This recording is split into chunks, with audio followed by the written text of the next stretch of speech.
Η ιδιοκτήτρια Σοφία Παπαδοπούλου μας είπε ότι με το ρεματικό χώρο από εκεί που μύριζε η τουαλέτα, τώρα ξαφνικά μοσχοβολάει όλο το σπίτι και θα μας αναθέσει την ανακαίνιση όλου του master bathroom. Βέβαια, το πρόβλημά της είναι το εξής. Πώς θα κάνει μπάνιο όσο γίνονται οι ανακαινήσεις? Δηλαδή από τη μεριά στο μεγάλο το μπάνιο θα σπάσουν όλα. Τι είναι αυτή τη μία-δύο μέρες? Πού θα κάνει μπάνιο και πού θα κάνει τουλ?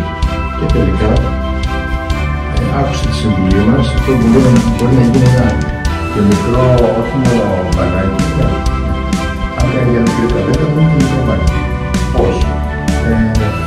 Εντάξει, δεν είναι και τόσο φτηνή αυτή η εγκατάσταση για να έχουμε αισθητική. Μπορεί να γίνει φτηνά με 25 ευρώ.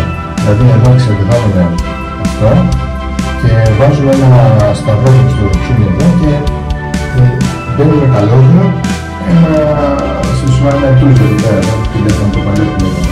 Το παλιό δεν ένα τηλέφωνο. Τούζο όρθιο. Αλλά δεν είναι ωραίο. Επίσης να πάρουμε ζεστό νερό από κάτω με σταυρό και επέκταση κλπ. Είναι μικρός ο χώρος, δεν αξίζει τον κόπο και γιατί να γεμίσουμε πάνω από το φλακάκι σωλήνες. Άρα αυτό που θα κάνουμε είναι να διώξουμε, δηλαδή αυτό ο λιπτήρας είναι πολύ καλός, είναι καινούργιος, είναι χρησιμοποιητής.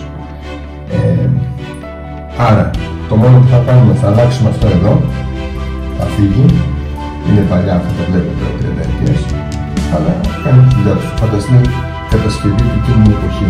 Λοιπόν, θα φύγει αυτό, θα φύγει μια μπαταρία λιπτήρα, σύγχρονη, ανοξίδο και εδώ πολύ όμορφη, και θα έχει από κάτω ένα σύνδεσμο να συνδεθεί το ντουζ, ο ροφής. Και θα βάλουμε εδώ ένα ντουζ ροφής. Τόσο απλό.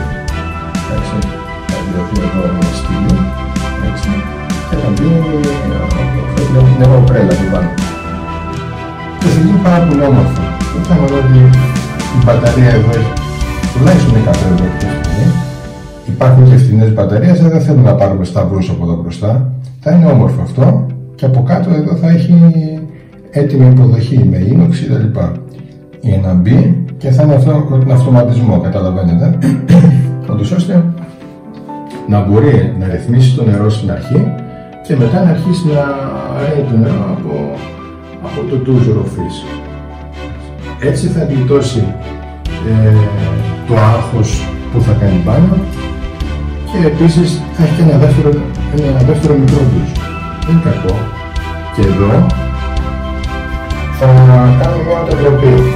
Δεν θα αλλάξουμε το σταυρό εδώ, το διακόπτη,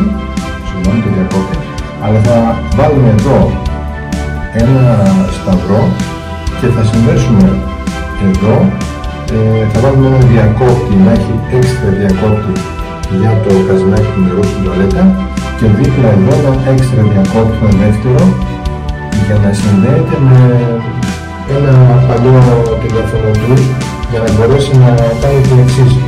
Δηλαδή το ντουζ που έχουμε από τη διπλανό μπάνιο, το master bathroom, αυτό εδώ, είναι καινούργιο από ό,τι μας είπε και σύγχρονο.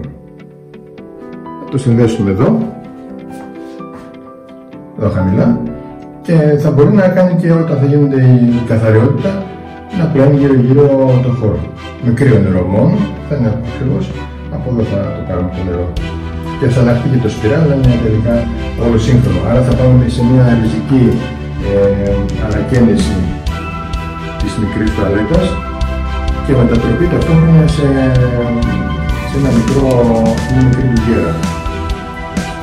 Τώρα θα μου πει το νερό που θα πηγαίνει. Εδώ πρέπει να βγαίνει σπαστό. Να σπαστεί έτσι ένα σπαστό χώρισμα και όταν θα περνάει ο άνθρωπος από εδώ μέσα θα ανοίγει το σπαστό και να μην έχουν τα νερά εντελώς έξω. Κάτω υπάρχει συμφώνη, δεν υπάρχει πρόβλημα. Εντάξει, περιορισμένος ο χώρος, αλλά θα μπορούμε να τον εκμεταλλευτούμε. Και αυτό ανεβάζει λίγο το κόστος, γιατί πάνω από 100 ευρώ αυτό και θα πληρώσει και κανένα εκατοστάρικο τη στήλη οροφής. Εντάξει, 2,5-3 εκατοστάρικα θα πάει σίγουρα αυτή η δουλειά. αλλά θα ομορφύνει και το μπάνιο περισσότερο, θα γίνει σύγχρονο και θα γλιτώσει το σκάψιμο, να αναχτούν τα πλακάκια κτλ. Και θα είναι υπερσύγχρονο μπάνιο. Παρόλο που ήταν παλιόθυμο, όπως είδαμε με την παλιά τουαλέτα, θα φαίνεται ότι φτιάχτηκε μόλις χθες. Τόσο απλά.